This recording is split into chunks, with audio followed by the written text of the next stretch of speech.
இந்த நாளிலும் தேவன் தந்த வார்த்தையை நாம் சேர்ந்து வாசித்து கர்த்தருடைய நாமத்தை மகிமைப்படுத்தலாம். யாத்ராகமத்தின் புஸ்தகம் 14ஆம் அதிகாரம் 13வது வசனத்தை வாசிக்கலாம். யாத்ராகமத்தின் புஸ்தகம் 14ஆம் அதிகாரம் 13வது வசனத்தை எல்லாரும் சேர்ந்து வாசிக்கலாமா? அப்பொழுது மோசே ஜனங்களை நோக்கி, பயப்படாதிருங்கள், நீங்கள் நின்று கொண்டு இன்றைக்கு கர்த்தர் உங்களுக்கு செய்யும் ரட்சிப்பை பாருங்கள். இன்றைக்கு நீங்கள் காண்கிற எகிப்தியரை இனி என்றைக்கும் காண மாட்டீர்கள். அல்லேலூயா. ஆண்டவராகிய தேவன் இஸ்ரவேல் ஜனங்களை எகிப்திலிருந்து கர்த்தர் அழைத்து வருகிறார். அணி அணியாய் புறப்பட்டார்கள். பல ஆண்டு காத்திருப்பு, பல ஆண்டு ஏக்கம், பல ஆண்டு கதறுதல். வேதம் சொல்கிறது, அவர்கள் பெருமூச்சை கேட்டாராம். அப்படி விடுறோம்ல, அதை கேட்டு விடுவிச்சாராம். ஓ, கர்த்தர் நாம மகிமைப்படுவதாக.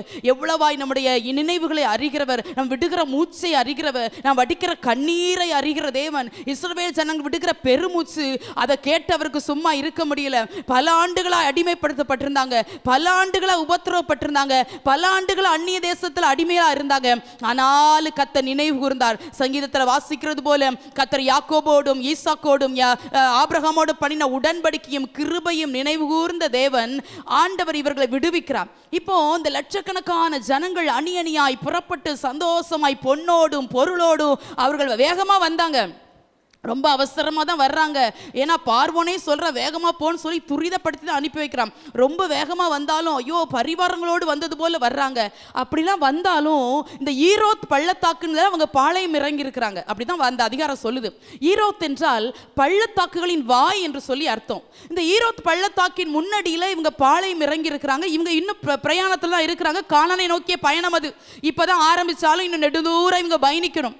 ஆனால் நிலைமை சாதகமாக இல்லை. சந்தோஷமாக பிரயாணம் பண்ணாங்க, சந்தோஷமாக காலடி எடுத்து வச்சாங்க, சந்தோஷமாக எகிப்தை விட்டு எகிப்துக்கு டாட்டா அப்படின்னு சொல்லி வந்தாங்க. ஆனால் இவர்கள் நினைத்தது போல இந்த பிரயாணம் அனுகூலமாய் சுமூகமாய் இல்லை. அருமையான கர்த்தருடைய பிள்ளைகளே, உங்களுக்கு ஒன்று சொல்லிட்டு செய்திக்குள்ள போகிறேன். உலகமாகி இந்த வனாந்திரத்தில் நாம் நினைப்பது போல, நாம் எதிர்பார்ப்பது போல, நாம் வாஞ்சிப்பது போல சில நேரங்களில் காரியங்கள் சூழ்நிலைகள் நமக்கு அனுகூலம் இல்லாவிட்டாலும் இந்த பெரிய வனாந்திர வழியில் நாம் நடக்கிற காரியங்களை அறிந்திருக்கிறவ, நாம் சுமக்கிற சுமைகளை அறிந்திருக்கிறவ, நம் இருதய உடைவுகளை அறிந்திருக்கிறவ, நம் கண்களில் வடிகிற கண்ணீரை அறிந்திருக்கிறவ, சுமக்க வேண்டிய நேரத்தில் சுமந்து, தூக்க வேண்டிய நேரத்தில் தூக்கி, மார்போடு அணைக்க வேண்டியத்தில் அணைத்து, நம்மை ஆதரிக்க வேண்டியத்தில் ஆதரித்து, அன்பாய் பேச வேண்டியத்தில் அன்பாய் பேசி, ஆறுதலாய் பட்சமாய் நம்முடைய பட்சத்தில் நிற்க வேண்டிய நேரத்தில் நின்று நம்மை அழகாய் நடத்துகிறவர். உலகமாகிய வனாந்திரத்தில் கைவிடாத ஒரு நேசரை குறித்து பேசுகிறேன். அவர் பெரிய காரியத்தை செய்வார். நின்று பாருங்கள். ஓ, கர்த்தர் நல்லவர். ஹல்லேலூயா. இவங்க அப்படி முன்னால பார்க்குறாங்க செங்கடல். கொஞ்சமாவது சூழ்நிலை அனுகூலமாக இருந்தால் இவங்களுக்கு நம்பிக்கை வந்துருந்துருக்கும். முன்னால் பார்க்குறாங்க செங்கடல், பின்னால் பார்வோன் வர்றான். உடனே இவங்களுக்கு என்ன செய்யறது அப்படின்னு அவங்களுக்கு தெரியல. 10ஆம் வசனம் சொல்லுது, கர்த்தரை நோக்கி கூப்பிட்டார்கள். லட்சக்கணக்கான ஜனங்கள் ஓன்னு ஆண்டவரை நோக்கி கூப்பிட்டா எவ்வளவு அந்த வனாந்திரம் அதிர்ந்திருக்கும். அப்படிலாம் கூப்பிட்டாங்க தான். ஆனால் அந்த கூப்பிட்டதின் மத்தியிலும் இதுக்கு நான் எகிப்தில் இருந்திருக்கலாமோ, இங்கே செத்துருவோமோ, செங்கடலில் மூழ்கி செத்துருவோமோ, இல்லை பார்வோன் நம்மளை கொன்றுவானோ, அவங்களுக்கு குறை சொல்லியும் பிரயோஜனம் இல்லை. நம்மளை போல தான் பாடுகள், வேதனைகள், போராட்டங்கள் நெருக்கும் போது என்னதான் வாக்குத்தத்தம் கையில் இருந்தாலும், என்னதான் விசுவாச பாதையில் கத்த நம்ம நடத்தியிருந்தாலும் நம்மளும் சில சோர்ந்து தானே போகிறோம். அதனால இவங்க அப்படியே சொல்லிட்டு மோசைக்கு விரோதமாக முறுமுறுக்கிறாங்க. நாங்கள் எகிப்தில் இருப்போம்னு சொன்னமே, எங்களை அப்படி விட்டுருங்கன்னு சொன்னமே, எங்கள் பிரேத குழி இல்லைன்னா இங்கே கொண்டு வந்தீங்க அப்படிலாம் சொல்கிறாங்க. ஆனால் மோசை இந்த வார்த்தையை கேட்டுட்டு ஒரு வார்த்தை தைரியமாக சொல்ல எனக்கு அது ஆச்சரியமாக இருந்துச்சு. மோசையும் மனுஷன் தான், மோசைன்னு தேவதூதர் இல்லை. மோசையும் இந்த லட்சக்கணக்கான மனிதர்கள், அவரும் ஒரு மனுஷன் தான். ஆனா அவரும் இந்த இஸ்ரவேல் ஜனங்களை போல அவிசுவாசமா பேசல, ஆண்டவர் முறுமுறுத்து பேசல, புலம்பி பேசல. அழகா சொல்றாரு, பயப்படாதிருங்கள், நீங்கள் நின்று கொண்டு இன்றைக்கு கர்த்தர் உங்களுக்கு செய்யும் ரட்சிப்பை பாருங்கள். அபிஷேகம் பெற்ற ஒரு மனுஷன், கிருபை பெற்ற மனுஷன், தேவ தயவு பெற்ற மனுஷன், தரிசனத்தை பெற்ற மனுஷன், தாகத்தோடு பயணிக்கிற ஒரு மனுஷன் எல்லார போல பேசல. பயப்படாதீங்க, கர்த்தர் இன்னைக்கு பெரிய காரியத்தை செய்வார். எப்படி செய்வார்னு தெரியாது. மோசைட்ட சொல்லிலாம் கூப்பிடல. மோசே, நீ டிராவல் பண்ணும்போது பின்னால பார்வோன் வருவான், முன்னால செங்கடல் இருக்கும், அப்போது நான் மகிமை வெளிப்படும், அதெல்லாம் சொல்லல. மோசைட்டையும் சொல்லல. மோசையும் தெரியாம தான் பயணிச்சுட்டு வர்றாரு. ஆனாலும் மோசையோட வாயிலிருந்து ஒரு வார்த்தை வருது, பயப்படாதிருங்கள், இன்றைக்கு கர்த்தர் உங்களுக்கு செய்யும் ரட்சிப்பை பாருங்கள், கடைசியா ஒர்க்க பார்க்கணும்னு நினைச்சா இன்னைக்கு எகிப்தியனை நல்லா பார்த்துக்கோங்க, இனி வாழ்நாளே நீங்க பார்க்க மாட்டீங்க. ஆண்டவர் இவ்வளவு நாள் பார்த்து பார்த்து கலங்கின எகிப்திய வல்லமைகளுக்கு கர்த்தர் ஒரு முடிவு கட்ட போகிறார். கர்த்தருடைய சபையே, பலவீனமாக எகிப்தோ, போராட்டமாக எகிப்தோ, கண்ணீராக எகிப்தோ உன்னை கலங்கடித்துக் கொண்டிருக்கலாம். இன்றைக்கு காண்கிற எகிப்தியனை இனிமேல் என்றைக்கும் காணாதபடிக்கு கர்த்தர் பெரிய காரியங்களை செய்து கர்த்தர் நம்மை மகிழ்விக்க போகிறார். ஆனா ஒண்ணு, இந்த வசனம் எல்லாம் எல்லாத்துக்கும் பிடிக்கும். நம்ம எப்பவுமே சொல்லி தான் ஜெபிப்போம், ஆண்டவரே எனக்கு சின்ன காரியம் ஏதாவது செய்ய பண்ணி என்னைக்கா கேட்டிருக்கிறோமா? இந்த குட்டி பிள்ளைகள் கூட சொல்லாது, பெரிய காரியத்தை செய்ய ஆண்டவரே, பெரிய காரியத்தை செய்யப்பா, ஆராய்ந்து முடியாத பெரிய காரியங்களையும் எண்ணி முடியாத அதிசயங்களையும் செய்வேன்னு சொன்னீங்களே ஆண்டவரே. அப்படி நம்ம இருதயம் ஒரு பெரிய காரியத்துக்காக ஏங்குது. ஊழியமா இருக்கலாம், குடும்பமா இருக்கலாம், நம்முடைய பிள்ளைகள் சார்ந்த விஷயமா இருக்கலாம். எல்லா காரியத்துக்கும் கர்த்தர் ஒரு பெரிய காரியத்தை செய்ய மாட்டாரா? என் வாழ்க்கையில் ஒரு பெரிய காரியம் நடக்காதா? என் பிள்ளை வாழ்க்கையில் ஒரு பெரிய காரியம் நடக்காதா? என் வேலையில் ஒரு பெரிய காரியம் நடக்காதா? எதிர்பார்க்கிறது தப்பே இல்லை. கர்த்தருடைய பிள்ளைகளே, பெரியவரை ஆராதிக்கிறோம். அவர் பெரிய காரியங்களை செய்கிறவர், எண்ணி முடியாத அதிசயங்களை செய்கிறவர், ஒருவராய் பெரிய அதிசயங்களை செய்கிறவர், கிரகிக்க கூடாத காரியங்களை செய்கிறவர். அவர் செய்கிற காரியம் மனசுடைய இருதயத்தில் தோன்றவும் இல்லை, அவன் நினைக்கவும் இல்லை, அவன் யோசனையில் அது உதிக்கவும் இல்லை, அது கண் காணவும் இல்லை, அது காது கேட்கவும் இல்லைன்னு சொல்லி போடப்பட்டிருக்கிறது. அவர் செயல்களில் வல்லவர், அவர் நிச்சயமாய் பெரிய காரியங்களை செய்வார். ஆனா ஒண்ணு, நம்மளும் கர்த்தருக்காக பெரிய காரியத்தை செய்யணும். D.L. மூடி என்கிற ஒரு பரிசுத்தவான் சொல்றாரு, கர்த்தருக்காக பெரிய காரியங்களை செய், கர்த்தரிடத்திலிருந்து பெரிய காரியங்களை எதிர்பார். எவ்வளவு அழகா சொல்றாரு பாருங்க. கர்த்தருக்காக பெரிய காரியங்களை செய், கர்த்தரிடத்திலிருந்து பெரிய காரியங்களை எதிர்பார் என்று சொல்றாரு. இது நல்ல ஒரு தேவ ரகசியம். கர்த்தருடைய பிள்ளைகளே, நம்ம பெரிய காரியமே செய்யறது இல்லை. 5 நிமிஷம் ஜெபம், ஒரு அதிகாரம் பைபிள் வாசிப்பு, நினைச்சா கர்த்தரை தேடுறது. ஆனா கர்த்தர் பெரிய காரியங்களை செய்யணும்னு எதிர்பார்க்கிறோமே. கர்த்தருக்காக நிற்கிற ஒரு கூட்டத்தை கர்த்தர் இந்த கடைசி காலத்துல தேடுறார். நிச்சயமா சொல்றேன், இந்தபடி நீங்க வாழ்ந்து பாருங்க, கர்த்தருக்காக நின்று பாருங்க, கர்த்தர் உங்களுக்காக நிற்பார். கர்த்தருக்காக ஒரு அடி எடுத்து வச்சு பாருங்க, கர்த்தர் உங்களுக்காக பல அடி எடுத்து வைப்பார். கர்த்தருக்காக களத்துல இறங்கி பாருங்க, அவர் உங்களுக்கு முன்பாய் புறப்பட்டு இருப்பார். அதான் தாவீது சொல்றாருல, தாவீதை யுத்தத்துக்கு போ, நான் உனக்கு முன்பாய் புறப்பட்டு இருப்பேன் என்று சொல்றாரு. எவ்வளவு பெரிய தேவனை சேவிக்கிறோம், பெரிய காரியங்களை எதிர்பார்க்கிற தேவ ஜனமே, பெரிய காரியங்களுக்காக காத்திருக்கிற தேவ பிள்ளைகளே, பெரிய காரியத்தை செய்யும் என்று நித்தந்தோறும் அலறி கொண்டிருக்கிற தேவ பிள்ளையே, இந்த ஆண்டு நமக்கு ஒரு பொருத்தனை இருக்கணும். ஆண்டவரே, நான் பெரிய காரியத்தை ஏதாவது உங்களுக்காக செய்வேன் ஆண்டவரே. பெரிய காரியம்னா லட்சக்கணக்காக காணிக்கை அள்ளி கொடுக்கணும் அப்படி அவசியம் இல்லை. இதுவரை செய்யாததை, இதுவரை தேவனுக்காக பிரயாசப்படாததை, இதுவரை தேவனுக்காக விட்டு கொடுக்காத, இதுவரை தேவனுக்காக தியாகம் பண்ணாத ஏதோ ஒன்று ஆண்டவரே இந்த ஆண்டு நான் செய்து முடிப்பேன் ஆண்டவரே. இந்த ஆண்டு கிருபையின் ஆண்டு, இந்த ஆண்டு கிருபையாய் கர்த்தர் எனக்கு தந்திருக்கிறார், கிருபையாய் நடத்தி வந்திருக்கிறார். நான் இன்னும் ஜெபிப்பேன், இன்னும் நான் திறப்புல நிற்பேன், இன்னும் நான் பிரயாசப்படுவேன், இன்னும் நான் கர்த்தருக்காக செயல்படுவேன் என்பதுதான் பெரிய காரியமா உங்களுக்கு சொல்லிட்டு இருக்கிறேன். இந்த ஆண்டு பொருத்தனையோடு செயல்படுங்க. ஆண்டவரே, நான் பெரிய காரியங்களை செஞ்சுட்டு உங்கள்கிட்ட இந்த பெரிய காரியங்களை எதிர்பார்ப்பேன் ஆண்டவரே. நான் பெரிய காரியங்களை செய்யாம பெரிய காரியங்களை செய்யப்பான்னு சொல்ல மாட்டேன் ஆண்டவரே. சொல்லுங்க தேவ பிள்ளைகளே, நிச்சயமாய் கர்த்தர் நம்முடைய வாழ்க்கையில பெரிய காரியங்களை செய்வாராக. சில காரியங்களை நேரத்துக்கு தகுந்தாற் போல தியானிக்க கர்த்தர் நமக்கு கிருபை செய்வாராக. ஆதியாகமத்தின் புஸ்தகம் 18ஆம் அதிகாரம் 22ஆம் வசனத்தை வாசிக்கலாமா? ஆதியாகமத்தின் புஸ்தகம் 18ஆம் அதிகாரம் 22ஆம் வசனம். அப்பொழுது அந்த புருஷர் அவ்விடம் விட்டு சோதோமை நோக்கி போனார்கள். ஆபிரகாமோ பின்னும் கர்த்தருக்கு முன்பாக நின்று கொண்டிருந்தான். இதுல வாசிக்கிறோம், ஆபிரகாமுக்கு இந்த ஆதியாகமம் 18ஆம் அதிகாரம் ரொம்ப முக்கியமான அதிகாரம். பல வருஷங்களாய் காத்திருந்த ஆபிரகாமுக்கு, பல வருஷமாய் ஒரு ஈசாக்குக்காக வாக்குத்தத்தங்களை கையில வைத்திருந்து தேவனை நோக்கி பார்த்த ஆபிரகாமுக்கு ஆண்டவர் இந்த 18ஆம் அதிகாரத்தில் ஒரு நல்ல செய்தி சொல்றார். 10ஆம் வசனம் நினைக்கிறேன். ஆபிரகாமே, நான் மறுபடியும் வருவேன், அப்போ சாராள் ஒரு குமாரனை அணைத்து கொண்டிருப்பா. நிச்சயமா சாராள் ஒரு குமாரனை பெறுவா. ஒரு உற்பவ கால திட்டத்துக்குள்ள உங்களை அனுப்புறேன்.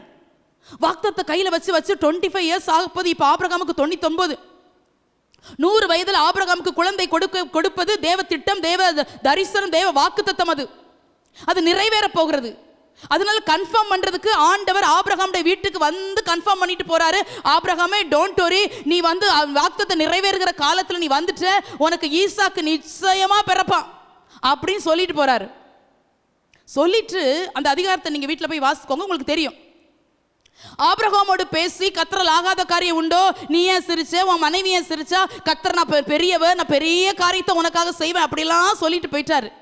சொல்லிட்டு எங்க போறாருன்னா சோதோமை நோக்கி போறாங்க. ஆண்டவர் சொல்றாரு, அங்க இருக்கிற கூக்குரல் என் சந்நிதியில வந்து எட்டி இருக்கிறது. அந்த ஜனங்களுடைய பாவம் என் சந்நிதியில இருந்து எட்டுனனால நான் போய் பார்த்துட்டு வர்றேன் சோதோமை அப்படின்னு சொல்லிட்டு போறாரு. ஆபிரகாமுக்கு ஒன்று தெரிஞ்சிச்சு, தேவனுடைய சிநேகிதன் ஆபிரகாம், தேவனுக்கு ஃப்ரெண்டு ஆபிரகாம். அதனால தேவனுடைய இருதயத்தை அப்படியே ஸ்கேன் பண்ணி வச்சிருப்பாரு ஆபிரகாம். அதனால ஆபிரகாம் கன்ஃபார்ம் ஆயிடுச்சு, சோதோம் குமாராக்கு ஏதோ நடக்க போகுது, நிச்சயமா சோதோம் குமாரா அழிய போகுது அப்படின்னு நினைச்சிட்டு இந்த ஆபிரகாம் பரிதபிக்கிறார். இந்த வசனம் எனக்கு ரொம்ப பிடிக்கும் தேவனுடைய பிள்ளைகளே. ஆபிரகாமோ பின்னும் கர்த்தருக்கு முன்பாக நின்று கொண்டிருந்தான். சொல்லுங்க, சொல்லிக்கிட்டே இருங்க வாழ்க்கையில. ஆபிரகாமோ ஆபிரகாமோ ஆபிரகாமோ பின்னும் பின்னும் பின்னும். எங்க பேச வேண்டியவர் பேசி முடிச்சுட்டு போயிட்டாரு. நம்மகிட்ட பேசினவங்க போயிட்டாங்கன்னா நம்மளும் அந்த இடத்த காலி பண்ணி வந்தானே, அதுதானங்க நம்ம இயல்பு. 2 பேர் பேசிட்டு இருக்கிறோம், பேசி முடிச்சுட்டு அவங்க போயிட்டாங்கன்னா சும்மா நம்ம நிற்க மாட்டோம். ஏன்னா அவங்க பேசிட்டு போயிட்டாங்க, பேச வேண்டியதெல்லாம் பேசிட்டோம், நம்மளும் போய்தான் ஆகணும், இடத்த காலி பண்ணி தான் ஆகணும். பேச வேண்டியவர் பேசிட்டு போயிட்டாரு. ஆனால் ஆபிரகாமுக்கு போக முடியல. ஆபிரகாமுக்கு போக முடியல. அப்பா அழிச்சிருவீங்களோ, சோதோம் குமார் அழிஞ்சிருமோ? ஏன்னா அங்க இரத்த சம்பந்தமான ஒரு உறவு அங்க இருக்கு, லோத்து. ஆபிரகாமோ பின்னும் கர்த்தருக்கு, அந்த வார்த்தையை என்னால் சாதாரணமாக சொல்ல முடியல. ஏன் அப்படின்னா இந்த காரியம் நடக்கும்போது ஆபிரகாமுக்கு 99 வயசுன்னு சொல்லிட்டேன். 99 வயசுல ஆபிரகாம் ஒரு சந்தோஷத்தின் உச்சக்கட்டத்தில் இருக்க வேண்டிய நேரம் இது. ஏன்னா ஈசாக்கு பிறக்க போற ஜஸ்ட் 10 months, 10 மாசம், எண்ணி 10 மாசம். ஆபிரகாம் வீட்டில் ஒரு மழலையின் சத்தம் கேட்க போகிறது, ஒரு குழந்தையின் சத்தம் கேட்க போகிறது. அதனால ஆபிரகாம் என்ன நினைச்சிருக்கணும், சோதோம் குமாருக்கு என்ன நடந்துட்டு போட்டு நடக்கிறது அப்புறம் பார்த்துக்கலாம். இப்போ அதை யோசிக்கிறதுக்கு என்ன பிரயோஜனம்? நான் ஒரு கம்போர்ட் சோனுக்குள்ள இருக்கிறேன், நான் ஒரு பாதுகாப்பு வளையத்துக்குள்ள இருக்கிறேன், எனக்கு ஒரு ஈசாக்கு பிறக்க போகிறான்னு சர்வ வல்லவர் சொல்லிட்டார். அவர் சொன்னா மாற்றமே வராது. அதனால என்ன நடந்தாலும் பரவாயில்லன்னு நினைச்சிருந்திருக்கணும். ஆனா ஆபிரகாமுக்கு அப்படி நினைக்க முடியல. ஆபிரகாமுடைய இருதயம் எண்ணமும் வாஞ்சையும் இப்பொழுது ஈசாக்கு மேல இல்ல. ஆண்டவரே, சோதோம் குமாரோ அழிச்சிருவீரோ, என் சகோதரனுடைய மகனாகிய லோத்து அங்கதுக்குள்ள இருக்கிற ஆண்டவரே, அவன் என்ன விட்டு பிரிஞ்சு போயிட்டான். அந்த சோதோம் குமாரா பட்டணம் நீர்வளம் பொருந்தினதா இருக்க கண்டு என்கிட்ட கேட்கவே இல்லை, அதுக்குள்ள போயிட்டான். ஆனா நீங்க அழிச்சிருவீரோ, 50 நீதிமான்கள் இருந்தால் அழிப்பீரோ, 45 இருந்தால் அழிப்பீரோ, 40 அப்படியே குறைச்சிட்டே வரார். ஆண்டவரே, கோபம் வராது இருப்பதாக, அப்பா அழிச்சிடாதீங்க, நான் நிக்கிறேன் ஆண்டவரே. சாராள் நின்னாங்களான்னு தெரியல, சாராளுக்கு இந்த விஷயம் தெரியுமான்னு தெரியல.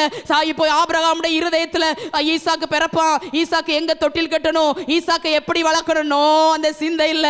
ஆபிரகாமோ பின்னும் கர்த்தருக்கு முன்பாக நின்று கொண்டிருந்தான். தேவ ஜனமே, கர்த்தருக்காக நிற்கிற ஆபிரகாம்களை கர்த்தர் தேடுகிறார். கர்த்தருக்காக நிற்கிற ஆபிரகாம்களை தேடுகிறார். வாக்குத்தத்தம் நிறைவேற போகிற காலமா இருக்கலாம். இந்த ஆண்டு கர்த்தர் உங்களை கம்பீரமாய் அறுவடை செய்கிற ஆண்டா இருக்கலாம். கண்ணீரோடு விதைத்ததை நீங்கள் அறுக்கிற ஆண்டா இருக்கலாம். உங்க பிரயாசத்தின் பலனை தருகிற ஆண்டா இருக்கலாம். அதெல்லாம் ஒரு பக்கம். ஆண்டவரே, நான் கர்த்தருக்காக நிற்பேன். ஆண்டவரே, ஒரு ஆபிரகாமால இந்த முதிர் வயதுல தேவனுக்காக நின்று அந்த இடத்துல நின்று கதற முடியுமானால், பேச வேண்டியவரே பேசி பிடிச்சிட்டு போன பின்பும் ஆபிரகாமால அந்த இடத்தை காலி பண்ண முடியல. காரணம் என்ன? இருதயத்தில் விழுந்த அந்த ஆத்தும பாரம், இருதயத்தில் இருந்த அந்த மன்றாட்டின் ஆவி, இருதயத்தில் இருந்த அந்த பரிந்து பேசுகிற ஜெப ஆவி ஆபிரகாம் அந்த இடத்தை விட்டு நகர செய்யாம ஆபிரகாமோ பின்னும் என்று போடப்பட்டிருக்குது. பின்னும்னா என்ன அர்த்தம்? போகவே முடியல. ஆபிரகாமுக்கு அந்த இடத்தை காலி பண்ணிட்டு போகவே முடியல. எவ்வளவு நேரம் நின்னான்னு சொல்லப்படல. ஆபிரகாமோ பின்னும் கர்த்தருக்கு முன்பாக. ஓ ரக்கத்தால பௌஷியா தரா. எத்தனை பேருக்கு இந்த வார்த்தை புரியுதுன்னு எனக்கு தெரியல. எத்தனை பேர் இந்த வசனத்தின் ஆழத்துக்கு உங்களை ஒப்பு கொடுக்குறீங்கன்னு எனக்கு தெரியல.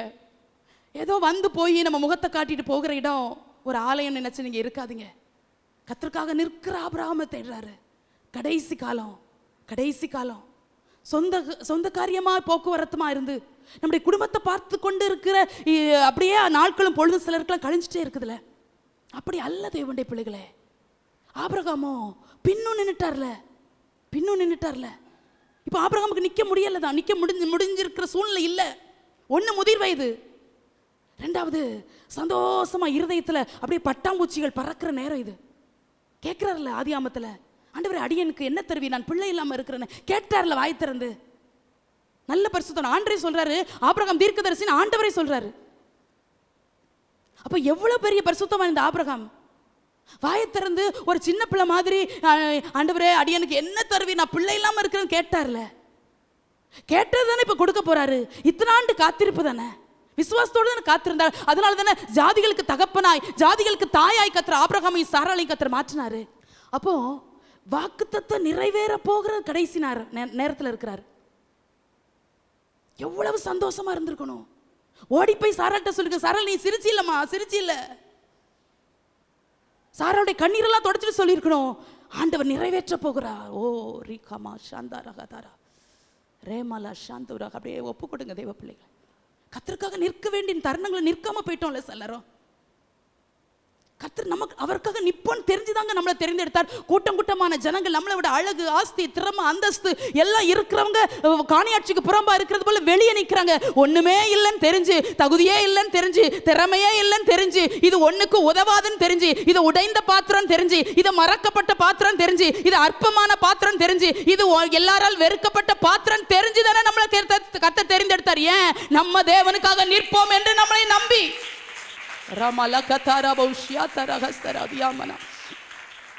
நம்பிட்டார்ல நிப்போன்னு. நம்ம நிக்கிறோம், உலகத்துக்குள்ள நிக்கிறோம், சிலர் அருவருப்புக்குள்ள நிக்கிறோம், பாவத்துக்குள்ள நிக்கிறோம், தேவன் விரும்பாதுக்குள்ள நிக்கிறோம். கொஞ்ச நேரம் விட்டு கொடுத்து ஜெபிக்க மனசு வரல. நிறைய நேரத்துல சிலர் ஆராதனை கொஞ்சம் லேட்டா முடிஞ்சா அதுக்கு நிக்கிறதுக்கு மனசு வரல. இந்த வருஷத்துல ஒரு ஆராதனை கூட தவற விடாதீங்க. ஆராதனையில் பாதியில் எழுந்திரிச்சு போகாதீங்க. அது உங்களுக்கு ஆசீர்வாதமாக இராது. தெய்வனுடைய பிள்ளைகளை நமக்கு சொல்லலாம் 1000 வேலை. ஆண்டவர் இந்த கடைசி நாட்களில் எனக்காக நிற்கிற ஆபிரகாமை தேடுறாரு. ஏன்? சந்தோஷமா போயிருந்திருக்கலாம், 10 பேர்ட்ட சொல்லியிருக்கலாம், வேலைக்காரங்கள்ட்ட கூப்பிட்டு சொல்லியிருக்கலாம், வீட்டு விசாரணை கர்த்தனாங்க எலியேசரை கூப்பிட்டு சொல்லியிருக்கலாம், எலியேசரே வா, ஓ எனக்கு ஈசாக்கு பிறக்க போற சொல்ல முடியல. எங்க ஒரு பட்டணம் அழிய போகுது, தீ கொளுத்தினது மாதிரி எரியுது இந்த சோதம் குமாரா. அதெல்லாம் ஆபிரகாமுக்கு தெரியும். இதெல்லாம் நடக்கும்போது நான் எப்படி ஆண்டவரை சந்தோஷமா இருப்பேன்? நீர் அழிப்பீரோ. பின்னும் கர்த்தருக்கு முன்பாக நின்று கொண்டிருந்தான். வாக்குத்தத்தை நிறைவேற போகிறதுன்னு தெரியும், அப்படியும் பின்னு நிற்கிறாரு. முதிர் வயசு பின்னு நிற்கிறாரு. எத்தனை பேர் சொல்றீங்க இந்த ஆண்டு நான் கர்த்தருக்காக நிற்பேன், என் சுயத்தை பார்க்க மாட்டேன், என் மாம்சத்தை பார்க்க மாட்டேன், என் குடும்ப சூழ்நிலையை பார்க்க மாட்டேன், நான் படுகிற கோத்திரத்தை பார்க்க மாட்டேன், என் கண்ணீரை நான் பார்க்க மாட்டேன், நான் கர்த்தருக்காக நிற்பேன். ஆபிரகாமோ பின்னும் கர்த்தருக்கு முன்பாக நின்று கொண்டிருக்க முடியுமானால், தேவ பிள்ளையை இந்த வசனத்தை கேட்கும் போதே ஒரு வைராக்கியத்தின் ஆவிய உன்னதத்திலிருந்து கர்த்தர் சபையாகிய உங்கள் மேல ஊற்றுவாராக. கிருபையாகிய அந்த ஆவி, விசுவாசத்தின் ஆவி உங்கள் இருதயங்களுக்குள் வருவதாக, உங்களுடைய குடும்பங்களுக்குள் வருவதாக. கர்த்தருக்காக நிற்க தவறின நாட்களை கர்த்தருடைய சமூகத்தில் அறிக்கையிட்டு, நான் பின்னு நிற்பேன் ஆண்டவரே, பலவீனம் தான் பின்னு நிற்பேன், போராட்டம் தான் பின்னு நிற்பேன், உடைவு பின்னு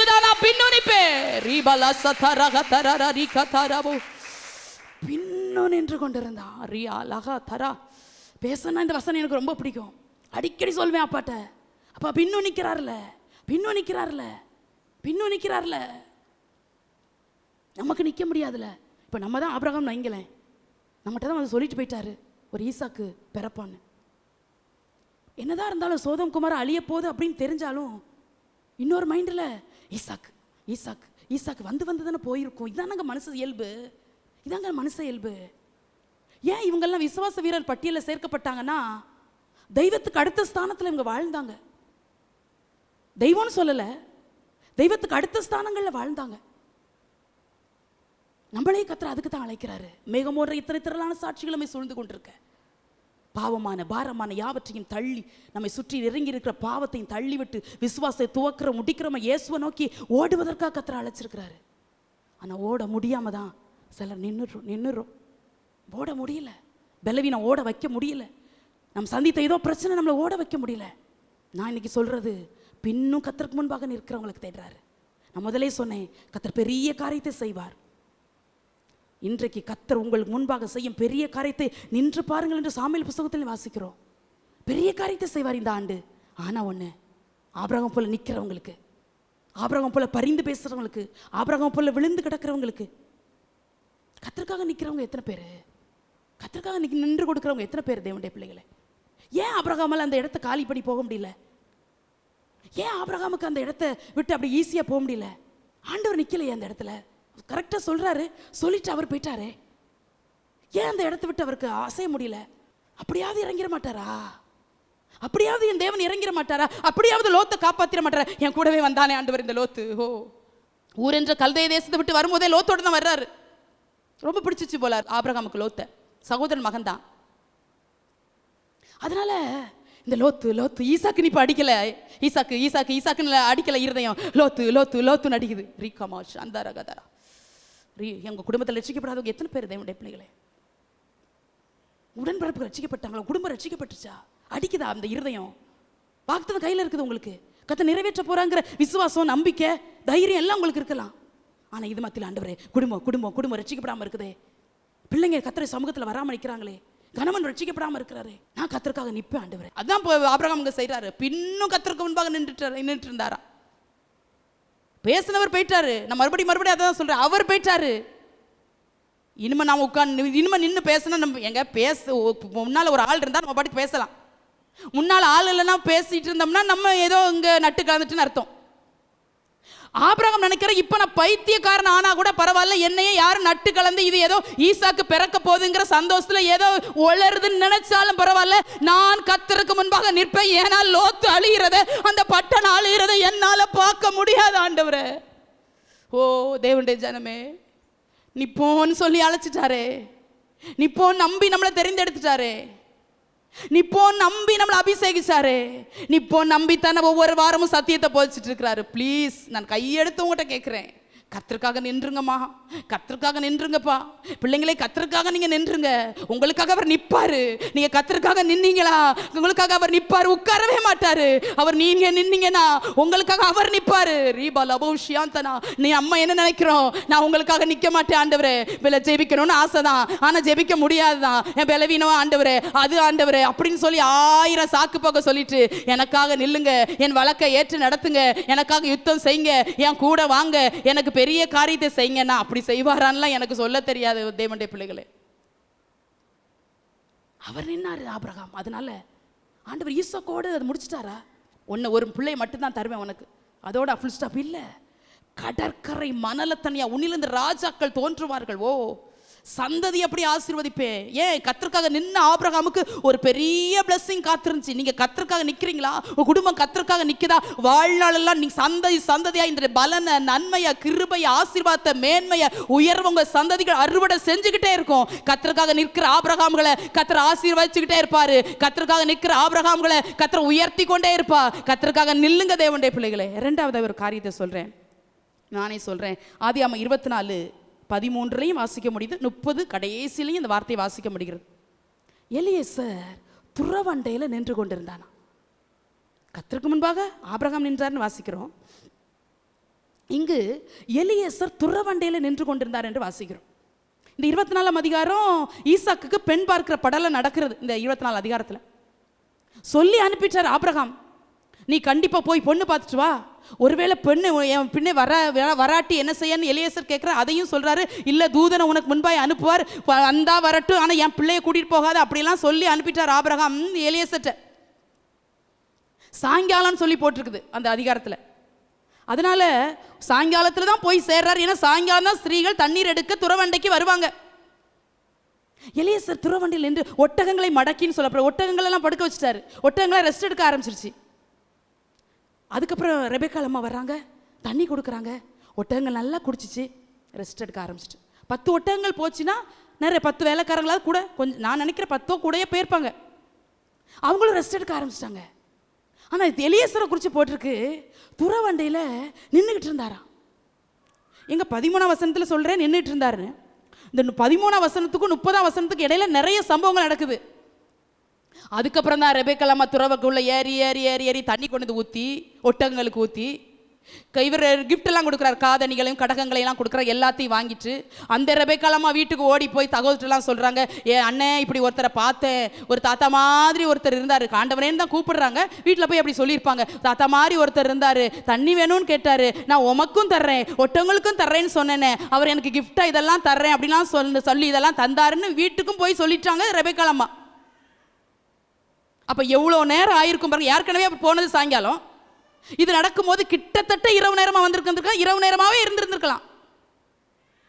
இப்போ நிற்கிறார். இப்போ மன்னிக்கிறார் ரீமா லகா தரா சந்தரக தர ரியாந்தனா. எத்தனை பேர் இந்த வசனத்தின் ஆழத்தை உங்களுக்கு புரியுதுன்னு எனக்கு தெரியல. ஆபிரகாம் நின்னா எலியேசர் நிற்பார். வீட்டில் ஒரு ஆள் எப்படி இருக்குதோ அப்படி எல்லாரும் மாறுவாங்க. அப்படி மாறலைன்னா மாறாதவங்கள்ட்ட கர்த்தர் கணக்கு கேட்பார். உங்கள் மனைவி நல்லா ஜெபிக்கிறாங்களா? உங்கள் மனைவிக்கு நல்ல ஜெபாவி ஊற்றி இருக்குதா? கிருபையோடு பயணிக்கிறத பார்க்குறீங்களா? ஒட்டிக்கோங்க, அந்த ஆவியோடு ஒட்டிக்கோங்க. பிள்ளைகளுக்கு சொல்கிறேன், பெற்றோர்கள் பரிசுத்தமாக வாழ்கிறாங்களா? பெற்றோர்கள் கிருபைக்கு கீழ்ப்படிஞ்சு வாழ்கிறாங்களா? பெற்றோர்களோடு ஒட்டிக்கோங்க. உங்கள் வாழ்க்கை ஆசீர்வாதமாக இருக்கும். கணவனோ மனைவியோ பிள்ளைகளோ யாரோ ஒருவர் கர்த்தருக்கு பயந்து பயந்து பயந்து பயந்து பிரதிஷ்டை பண்ணப்பட்ட வாழ்க்கை வாழ்றாங்கன்னா அவங்கள போய் முறைச்சு பார்த்துட்டு இருக்காங்க. அது நல்லா இருக்காது வாழ்க்கைக்கு. ஆவி உள்ளவங்களோட, தரிசனம் உள்ளவங்களோட, தாகம் உள்ளவங்களோடு, ஜெபாவி உள்ளவங்களோட, கிருபையின் ஆவி உள்ளவங்களோட இணைஞ்சு பயணிங்க. உங்க வாழ்க்கையெல்லாம் பிளஸ்டாக இருக்கும்.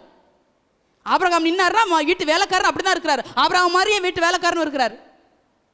அவர் அங்க நின்னாரு லோத்துக்காக.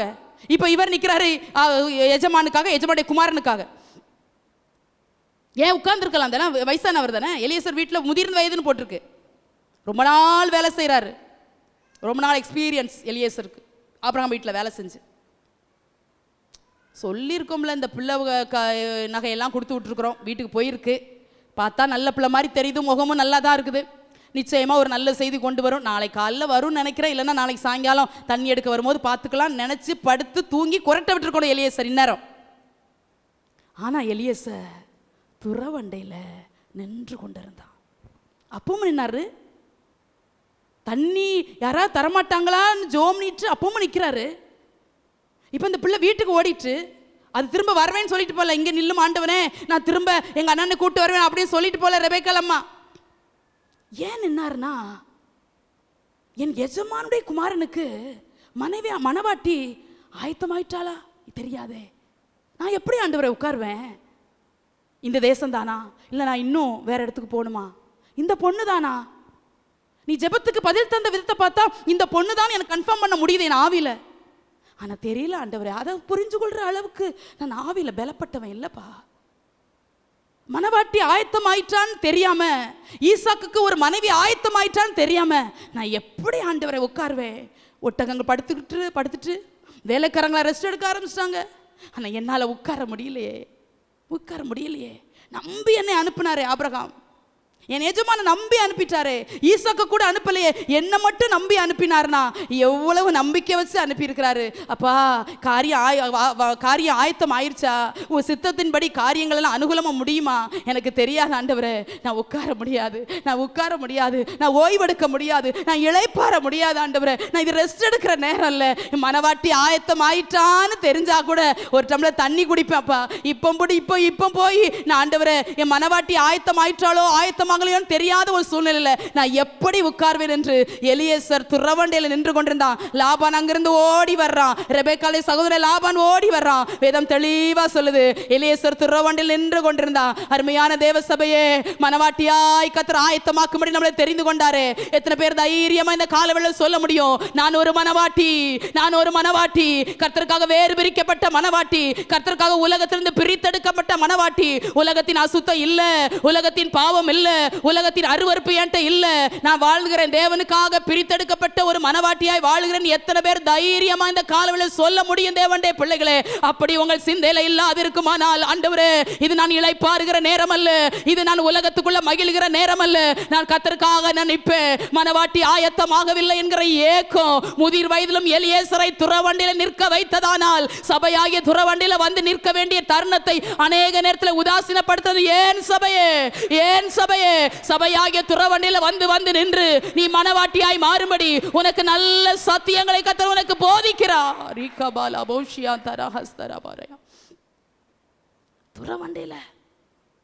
துறவண்டையில எங்க எலியேசர் ஆபிரகாமுடைய வீட்டு வேலைக்காரன் தானே, அப்போ ஏதோ மாசம் சம்பளம் கிடைச்சிருக்கும் அப்படி நினைக்காதீங்க. வேலைக்காரங்களுக்கெல்லாம் இவர் வந்து சீனியர் மாதிரி. நிச்சயமா ஆபிரகாம் அனுபவித்த எல்லா மேன்மைகளையும் இந்த எலியேசர் என்ன செஞ்சிருப்பார்? அனுபவிச்சிருப்பார். ஆபிரகாம் குறித்து எலியேசர் சொல்ற, என் எஜமான் சீமானா இருக்கிறான், சீமாண்ட வீட்டில் வேலை பார்க்குறவன் பிச்சாண்டியாவா இருந்திருப்பான். இல்லை, அவனும் நல்லா தான் இருந்திருப்பார் எலியேசரும். அப்போ என்ன நினைச்சிருந்திருக்கணும் எலியேசர்? நம்ம சும்மா ஆபிரகாம்கிட்ட போய், ஆபிரகாமே இப்படிலாம் நான் ஜோம் பண்ணேன், ஒரு பிள்ளையும் என் பின்னால் வரமாட்டேன்ட்டு அப்படி நம்ம போய் சொல்லி ஏதோ காரியத்தை முடிச்சிருவோம். ஆபிரகாம் என்ன பார்த்துக்கிட்டா இருக்கிறாரு அப்படின்னு நினைச்சிருந்திருக்கலாம். எலியேசர் ஏதோ ஒரு காரியத்தை சொல்லி சமாளிச்சிருக்கலாம். ஆனால் எலியேசரால் உட்கார முடியல. கர்த்தர் சபையில் இந்த கடைசி நாட்களில் மனவாட்டிகளை கர்த்தர் தேடுறாரு, மனவாட்டிகளை தேடுறாரு. எப்போதும் காத்திருக்கிற மனவாட்டி, எப்போதும் கண்ணீர் வடிக்கிற மனவாட்டி, எப்போதும் நேசுடைய அன்புக்காக கதறுகிற மனவாட்டிகளை கர்த்தர் சபையில தேடுறாரு. துறவண்டைக்கு வந்ததாகணும், தேவ சமூகமாய் துறவுல நின்னுதாகணும், தேவ பிரசன்னமாய் துறவுல நின்னுதாகணும், சபையாகிய துறவுக்கு ஓடி வந்ததாகணும். எலியேசரை போல துறவண்டையில நிற்கிறதுக்கு ஆயத்தம். உங்க பிள்ளைகளுக்கும் உங்க பொண்ணோ பையனோ வச்சிருந்தீங்கன்னா, எலியேசரை மாதிரி நீங்க கர்த்தருக்காக நின்னுட்டீங்கன்னா, மாப்பிள்ளை பொண்ணு தேடவே வேண்டாம், வீடு தேடி வரும். எழுதி வச்சுக்கோங்க. கர்த்தருக்காக நிக்கிறவங்களை அலைய விடுவாரா? கர்த்தருக்காக நிக்கிற உங்களை அவமானப்படுத்துவாரா? கர்த்தருக்காக நிக்கிற உங்களை வெட்கப்படுத்துவாரா? கர்த்தருக்காக நிக்கிற உங்களை இன்னொருத்தங்கிட்ட போய் பொண்ணு பார்த்துவாங்க, மாப்பிள்ளை பார்த்துவாங்க அப்படின்னு சொல்ல விடுவாரா? இல்ல. சகலம் அவரால் நிர்ணயிக்கப்பட்ட ஆயிற்று. கர்த்தரால் நிக்கிற பிள்ளைகளுக்கு டெஸ்ட் பண்ணுங்க, அப்புறம் என்கிட்ட சொல்லுங்க. டெஸ்ட் பண்ணி பாருங்க, வாழ்ந்து பாருங்க, கர்த்தர் பெரிய காரியத்தை செய்யறாரா செய்யலன்னு அதுக்கப்புறம் வந்து சொல்லுங்க. எலியேசர் துறவண்டையில ஓ ஆண்டவரே, என்னமோ தெரியலையே, ரெபெக்காள் வருவாங்களா, இந்த காரியம் முடிஞ்சிருமா?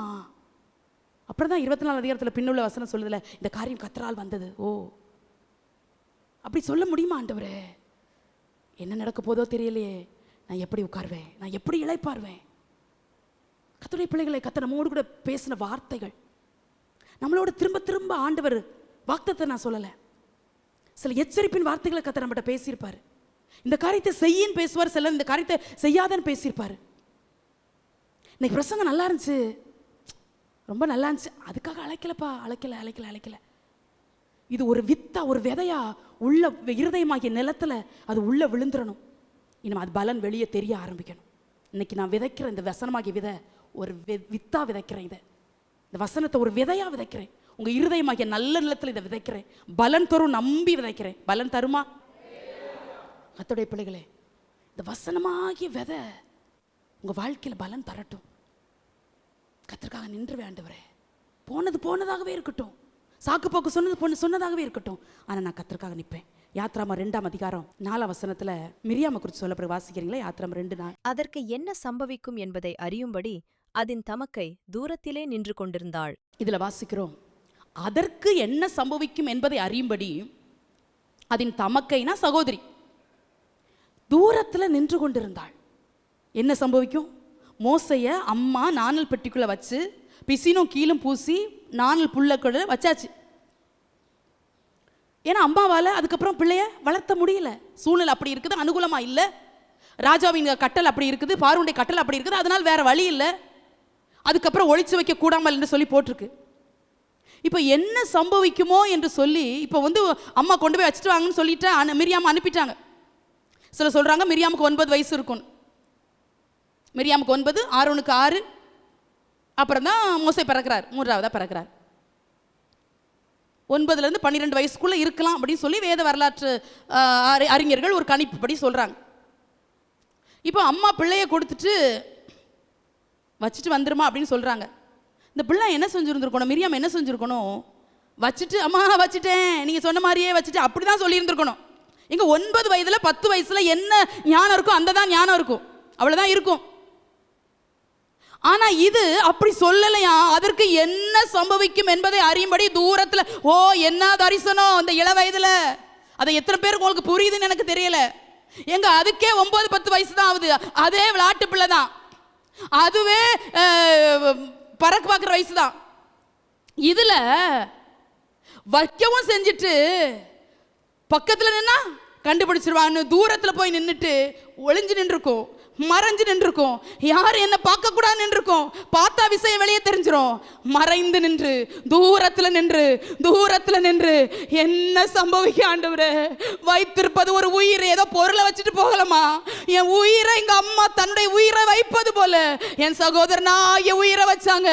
எங்க அம்மா அழுதது எனக்கு தெரியும், எங்க அம்மா கண்ணீர் வடிச்சது எனக்கு தெரியும், எங்க அம்மா திறப்புல நின்னது எனக்கு தெரியும். அம்மா பெட்டி செய்யும் போது நான் தான் கூட இருந்தேன், அம்மா பிசினும் கீழும் போசும் போது நான் தான் கூட இருந்தேன். அதனால நான் எப்படி வீட்டுக்கு போவேன்? நான் தூரத்துல நின்றாகிலும் இதற்கு என்ன சம்பவிக்கும் என்று பார்த்துட்டு போய் எங்க அம்மாட்ட சொல்லுவேன், உள்ளிருப்பது ஒரு உயிர் அல்லவா துடித்து கொண்டிருக்கிறது என்று.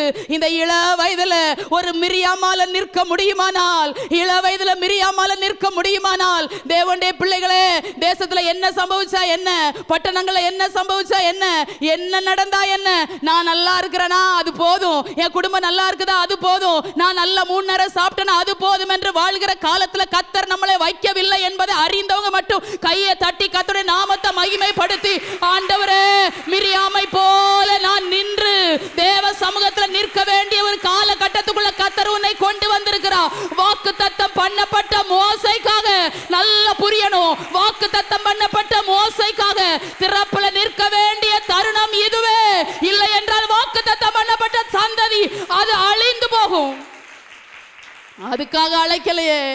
ரீகாமானா சாந்தரகதரா, வாக்குத்தத்தின் பிள்ளைகளுக்காக அப்படியே நிக்கணும். ரீகா சாந்தரகதா அப்படின்னா ஊழியக்காரங்க பிள்ளைகளுக்காக. ஊழியக்காரங்கெல்லாம் வாக்குத்தத்தின் தலைமுறைன்னு சொல்லுவேன் நான். நேற்று ஒரு பாஸ்டர் குறித்து கேள்விப்பட்டேன். ஏற்கனவே அவங்க பலவீனமாக இருந்தாங்க, ட்ரீட்மெண்ட்டில் இருந்தாங்க. நான் நினச்சேன் க்யூர் ஆகிருப்பாங்க அப்படின்னு நினச்சிட்டு விசாரிக்கும்போது டாக்டர் முடியாதுன்னு வீட்டுக்கு அனுப்பிட்டாங்க. படுக்கையில் இருக்கிறாங்க. ஆண்டவரும் சொல்லிட்டார், நான் சீக்கிரமாக எடுத்துக்கிடுவேன் கேன்சர். எப்படி இருக்குது தேவனுடைய பிள்ளைகளை கேட்கறதுக்கு? எப்படி இருக்குது கேட்கறதுக்கு? அதுதாங்க வாக்குத்தத்தம் பண்ணப்பட்ட தலைமுறைக்காக நிற்க சொல்றது. ஊழியக்காரங்களுக்காக ஜெபிக்கிறது, ஊழியக்காரங்களுக்காக பாரப்படுறது, அதெல்லாம் சிலருக்கு எதுக்கு நம்ம அவங்களுக்கு அப்படி நினைக்கலாம். ஆனால் அவங்களுக்காக பாரப்படுறோம் பாருங்க, சிலர் அவங்களுக்காக பிரயாசப்படுறோம் பாருங்க, அவங்கள நேசிக்கிறோம் பாருங்க, அவங்கள விசாரிக்கிறோம், அதெல்லாம் பெரிய பிளெஸிங் இருக்குது. ஏங்க இது மூணுமே ஆரோனை குறித்து வேதம் அப்படி தான் சொல்லுது. என்னாகும் 16:48 மரித்தவளுக்கு உயிரோடு இருக்கும் நடுவே நின்றான் என்று. மோசே காலம் முழுசு நின்னதும் நமக்கு தெரியும், மரிக்கிற வரைக்கும் கர்த்தருக்காக நின்னதும் நமக்கு தெரியும். ஒரு அம்மா பெத்து போட்டாங்க, 3 முத்தா வளருது, இஸ்ரவேலின் சொத்தா திகழுது. 3 மாற்றமே இல்லை. 3 கர்த்தருடைய ஊழியத்தை செய்து, 3 தீர்க்கதரிசி, 3 இஸ்ரவேல் ஜனங்கள் வழி எடுத்துட்டு போறாங்க.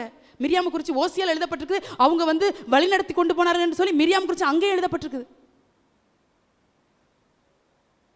இந்த 9 வயதுல, இந்த இள வயசுல அதற்கு என்ன சம்பவிக்கும் என்பதை அறியும்படி தூரத்தில் நிக்குதே.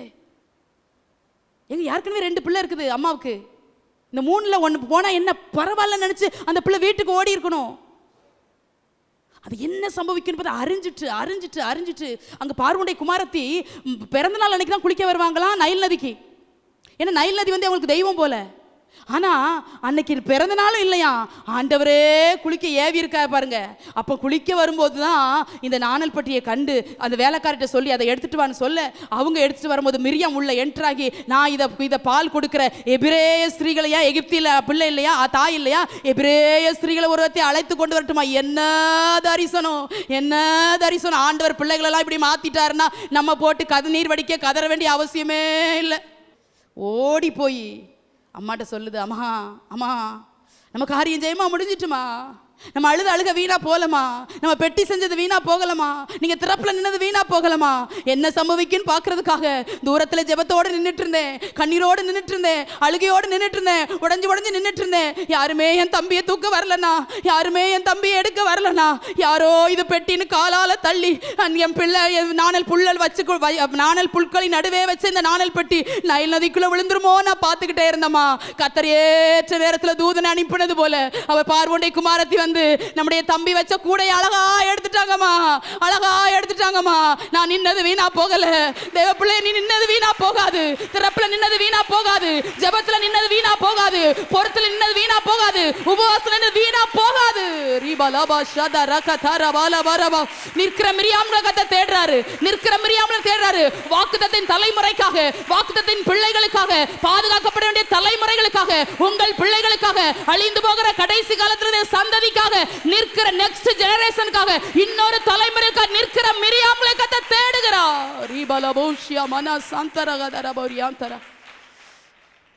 எவ்வளவு நல்ல தேவன் பாருங்க.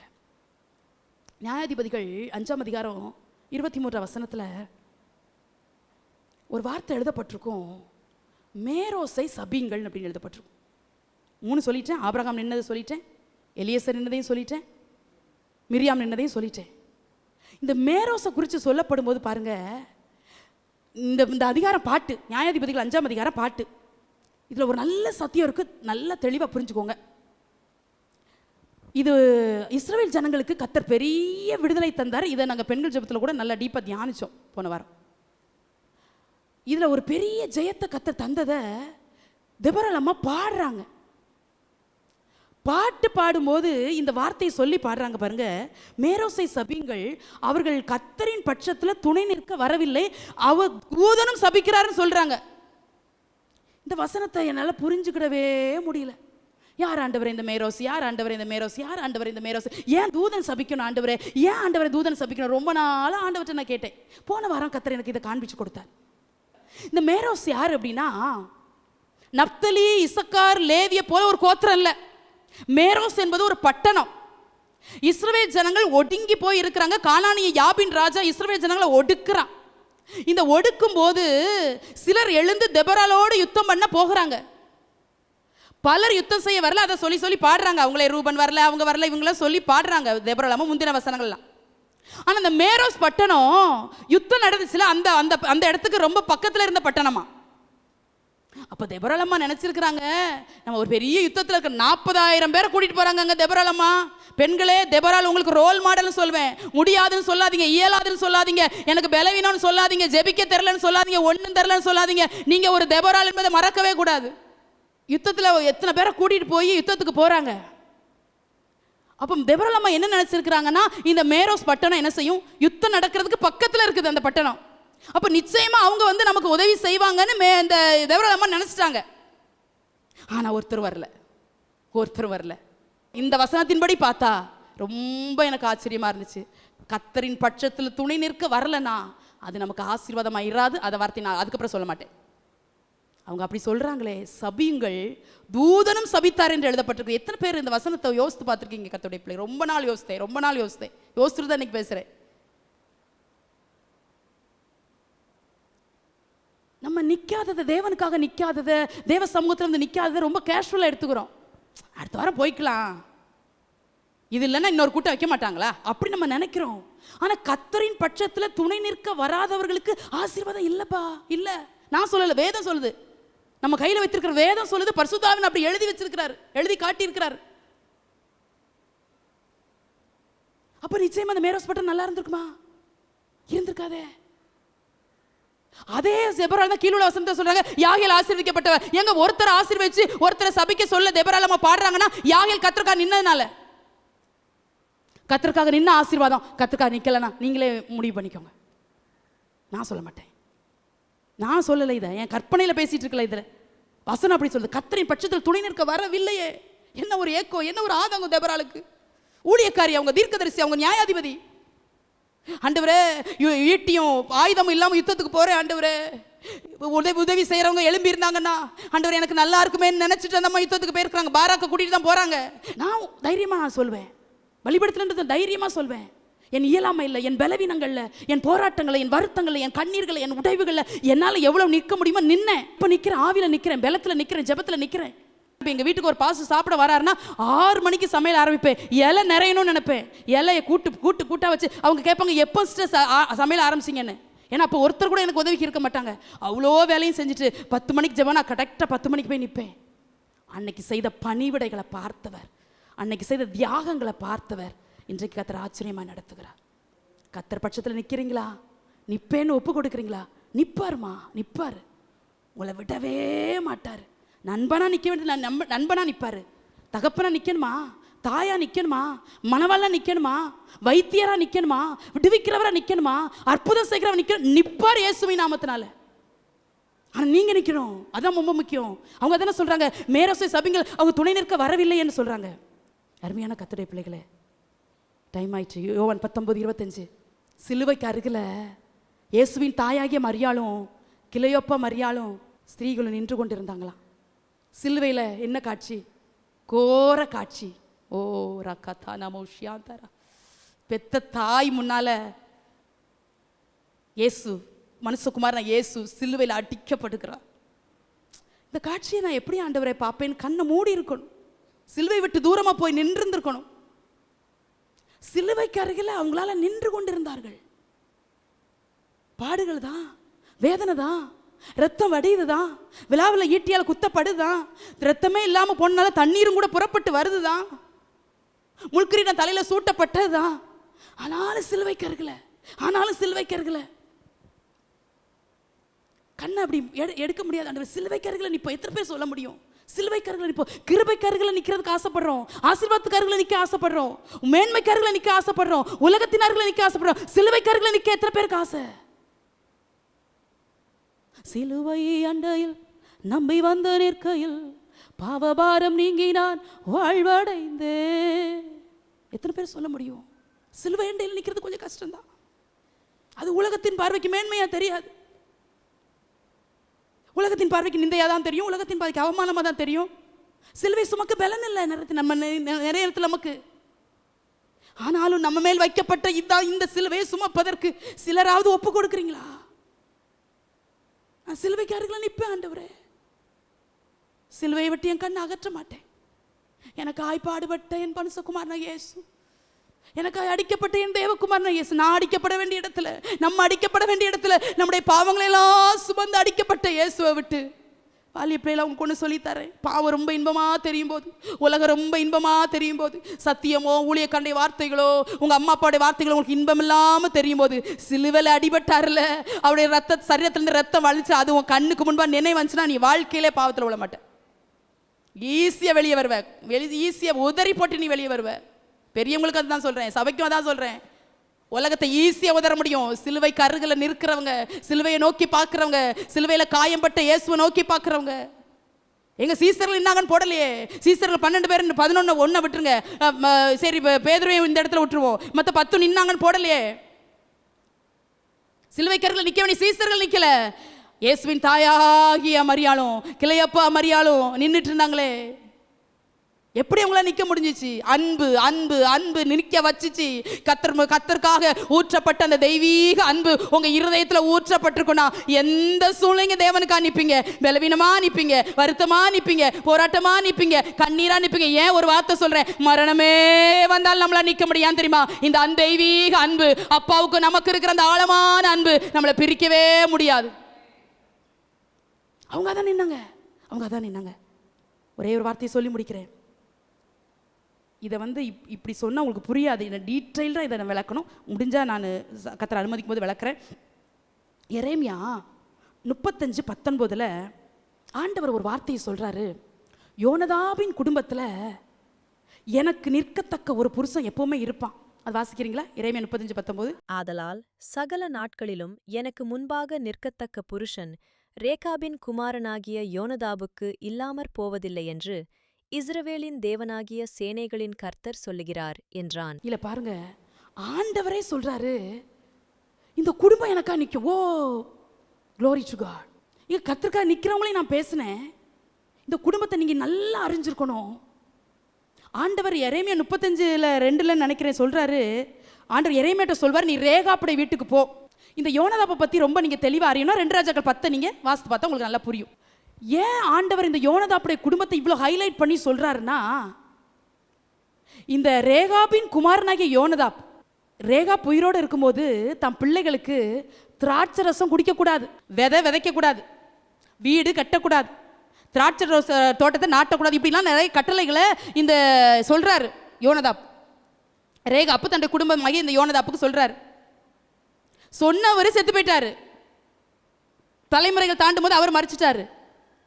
தாண்டி அவங்க பிள்ளை மறிச்சு, யோனதாப் மறிச்சு, யோனதாப் பிள்ளை மறிச்சு, அவங்க பிள்ளை மறிச்சு, அவங்க பிள்ளை மறிச்சு, அப்படியே போய்கிட்டே இருக்குது. 250 ஆண்டா, 250 ஆண்டுகளா அன்னைக்கு சொன்னார் பாருங்க ரேகாப்பு, அதை அப்படியே அந்த யோனதாப் சொல்லிட்டு போனார்ல, அதை அப்படியே இந்த குடும்பம் நிறைவேற்றுது. 250 ஆண்டுகளா முற்பிதாக்கள் சொன்ன கட்டளைய இந்த குடும்பம் அப்படியே நிறைவேற்றினால ஆண்டவர் எரேமியா 35 வீட்டில் போய் வாசிங்க. ஆண்டவர் சொல்றாரு, ஒரு மனுஷன் சொன்ன கட்டளையெல்லாம் இந்த ஜனங்கள் கேட்கும் போது நான் சொன்னதை ஜனங்கள் கேட்கலன்னு ஆண்டவர் ஆதங்கமா யோனதாப்புடைய குடும்பத்தை ரோல் மாடலை வச்சு பேசுவார். ரொம்ப ஆச்சரியமா இருக்கும். ரேகாப் என்றால் வண்டி ஓட்டுபவன், இல்லை என்றால் சவாரி செய்பவன், சஞ்சரிக்கிறவன் என்ற அர்த்தம். நல்லா வண்டி ஓட்டிருக்கிற, வாழ்க்கையாக வண்டியை நல்லா ஓட்டினா, பிள்ளைகளும் நல்லா வண்டி ஓட்டிச்சு வாழ்க்கையாக வண்டியை. நம்ம லெஃப்ட் போனால் ரைட் போவோம், ரைட் போனால் லெஃப்ட் போவோம், லெஃப்ட் எது ரைட் எது நமக்கே தெரியாது. சிலருக்குலாம் பிரேக்கும் இல்லை, கிளச்சும் இல்லை, எங்கேயோ போகுது வண்டி, வாழ்க்கையாக வண்டி. அதனால முட்டி மோதிக்கிட்டு நிற்குது. எப்படி நம்ம வாழ்க்கையாக வண்டியை ஓட்டிட்டு இருக்கிறோம்? 250 ஆண்டுகளா, 250 வருஷமா, 250 வருஷமா அந்த கட்டளை அப்படியே கீழ்ப்படியுது. எங்க சொன்னவர் மறிச்சிட்டாரு. ஆனா இத்தனை ஆண்டுகள் ஆகியும் இதுக்கு இடையில இந்த யோனதாப்பு யெகூவோட சேர்ந்து பாகாலை அழிக்கிறதுக்கு ஒரு நல்ல ஒரு காரணமா இருக்கிறாரு. ஏசபேலையும் அந்த பாகாலின் கிரியைகளையும் இஸ்ரவேல் தேசத்தை விட்டு அழிக்கிறதுக்கு, இந்த பாகாலின் கிரியைகளை அழிக்கிறது யோனதாப்பு அங்கேயும் உதவியா இருக்கிறார். அதுதான் 2 ராஜாக்கள் 10 வாசிக்கிறோம். கர்த்தருக்கு பிரியமில்லாத சில பாகாலின் கிரியைகள் வீட்டில் இருந்தால் அழிச்சு போடுங்க இயேசுவின் நாமத்தினால. விக்கிரகத்தோட சம்பந்தம் இருக்கக்கூடாது, விக்கிரகங்களோட உறவு இருக்கக்கூடாது, விக்கிரகத்துக்கு காரியத்துக்கு உடன்படக்கூடாது. அதனால ஆண்டவர் சும்மா சொல்லல, யோனதாப்பு குடும்பத்தில் எனக்காக நிற்கத்தக்க ஒருவன் இல்லாமல் போய் சும்மா சொல்லல. இந்த குடும்பம் இத்தனை ஆண்டுகளா எனக்காக நிக்குதே, வைராக்கியம். ஆண்டவர் இந்த குடும்பத்தை வியந்து பார்க்கிறாரு. எனக்கு தெரிஞ்சு இப்படி ஒரு குடும்பம் பைபிள்ல 250 ஆண்டுகளுக்கு மேல சொல்லப்பட்டுச்சுன்னு எனக்கும் தெரியல. நான் ஆசைப்படுவேன், ஆண்டவரே 10 தலைமுறை தாண்டி சொல்லணும். நம்ம பிள்ளைங்க நம்ம போட்டோவை காட்டி சொல்லுவாங்களா எனக்கு தெரியாது, நம்மளை இப்படி சொல்லுவாங்களோ தெரியாது. ஆனால் என் குடும்பத்தில் நம்ம பேரை சொல்லணும், இப்படி ஒரு தாத்தா இருந்தாங்களாம், இப்படி ஒரு பாட்டி இருந்தாங்களாம், இப்படி ஒரு அம்மா இருந்தாங்களாம், இப்படி ஒரு அப்பா இருந்தாங்களாம். அவங்க போட்ட முழங்கால், அவங்க வடித்த கண்ணீர், அவங்க செய்த தியாகம், அவங்க செய்த அர்ப்பணிப்பு தலைமுறைகளாய் கிருபை பெற்ற சந்ததிகளாய், தேவ பக்தியுள்ள சந்ததிகளாய் எங்களை வாழ வைத்திருக்கிறது என்று சொல்லணும். அப்படி வாழ்ந்து காட்டணும். எத்தனை பேர் அப்படி பிள்ளைகளுக்கு ரோல் மாடலாக இருக்கிறீங்க? ஏன் சில நம்ம பிள்ளைங்க நம்ம சொன்னது கேட்க மாட்டேங்கிறோம்? நம்ம சாட்சியா இல்லாதனால. நம்ம சும்மா சொல்லுவோம். ஒரு பாஸ்டர் சொல்வார், பிள்ளைங்க ரேங்க் கார்டு கொண்டு வந்தோன்னே அடிப்போம்ல நிறைய வீட்டில். உன் ரேங்க் கார்டு கண்ணுக்கு முன்பாக வரட்டும் பார், நீ படிக்கும்போது எத்தனை மார்க் வாங்கின, நீ மேக்ஸில் எத்தனை வாங்கின, நீ இங்கிலீஷில் எத்தனை வாங்கின அப்படின்னு சொல்லி பார்த்துட்டு உன் பிள்ளைய அடிம்பார். கர்த்தருடைய பிள்ளைகளே, நம்ம எங்கே தவறுகிறோம்? அப்படியே நம்ம முழங்கால் படிடலாம். நேரம் ஆயிற்று. கர்த்தருக்காக நிற்கத்தக்க இதை நான் கண்ணி பண்ணுவேன். இந்த ரேகா அப்போ மட்டும் கர்த்தர் அனுமதிக்கும் போது ரீமாலா ஹத்தரா சந்தரா ரேகமலா ஷியா ஹஸ்தரோ ரீபல் ஷியா மனா சாந்தரா ஹத்தரா. கர்த்தருக்காக நிற்கத்தக்க ஒரு பக்தி உள்ள குடும்பத்தை கர்த்தர் தேடுறாருமா. டைம் ஆகுது, அதனால நான் சொல்லி முடிக்கிறேன். உங்கள் இருதயத்தில் உணர்வு வரட்டும். அப்புறம் பைபிளெல்லாம் கூட அப்புறம் செக் பண்ணி வச்சுக்கோங்க, உள்ள பேக்கில் வைக்கிறது. அப்படியே முழங்கால் படிடலாம். ரீமாலா ஹதரா சந்தர கதரா ரியாந்தனா. கர்த்தருக்காக நிற்பேன் ஆண்டவரே. கற்றுக்க நிற்கிறது கொஞ்சம் கஷ்டம்தான், ஈஸின்லாம் இல்லை, சொல்லலை. அனுபவத்தோடு பேசுகிறேன். ரீமாலாக தரா சந்தரா பலபா. ஆண்டவரே நான் நிற்பேன் ஆண்டவரே. கர்த்தருக்காக நிற்க தவறிட்டனோ? நான் நினச்சா இன்னும் கூட ஜெபிச்சிருக்கலாம். நான் நினச்சா இன்னும் கூட ஊழியங்களை தாங்கியிருக்கலாம். நான் நினச்சா இன்னும் கூட ஊழியத்துக்கு உதவியாக இருந்திருந்திருக்கலாம். ரேகா மாமா ஷியா லரதர். ஆபிரகாமால் நிற்க முடியும்னா, எலியேசரால் நிற்க முடியும்னா, மிரியாமால் நிற்க முடியும்னா, ஒரு யோனதாப் குடும்பம் தலைமுறை நிற்க முடியும்னா, ஒரு இயேசுவின் தாயாகிய மரியாளும் கிளியோப்பா மரியாளும் சிலுவையின் அருகே நிற்க முடியும்னா, அவங்களும் நம்மளை போல மனிதர்கள் தான் நின்று கொடுத்தாங்க. ஆண்டவரே நான் நிற்பேன் ஆண்டவரே. ஜெபத்தில் தீவிரமாக வந்து நிற்பேன் ஆண்டவரே. ஒரு ஜெபத்தை நான் விட மாட்டேன் ஆண்டவரே. நிற்க தவறிராத தேவன். இப்படி நியாயாதிபதிகள் 5:23 உங்களுக்கு சொன்னேன்ல, காட்டி கொடுத்தல்ல. கர்த்தர் பட்சத்தில் துணை நிற்க வரலன்னா என்ன நடக்கும்னு சொன்னல. நின்று பாருங்க. மறுபடியும் அதான் சொல்கிறேன். உங்கள் வீட்டில் என்னவும் நடக்கலாம், என்னவும் உங்கள் நேரங்கள் ரொம்ப டைட் பண்ணப்படலாம். வந்து நிற்க முடியாதபடி உங்கள் சூழ்நிலைகள் நீங்கள் அடைபட்டு போகலாம். ஆனாலும் ஆண்டவரே, கர்த்தர் பட்சத்தில் துணை நிற்க நான் வருவேன் ஆண்டவரே. ஊழியக்காரங்க பட்சத்தில் துணை நிற்க நான் வருவேன் ஆண்டவரே. ஊழியத்தின் பட்சத்தில் துணை நிற்க நான் வருவேன் ஆண்டவரே. ஜெபத்தில் தாங்கிறதுக்கு நான் துணை நிற்க நான் வருவேன் ஆண்டவரே. அப்பா நீங்கள் துணையாக நின்றுட்டீங்கன்னா இந்த மேன்மை உங்கள் சந்ததியெல்லாம் சுமக்குமே.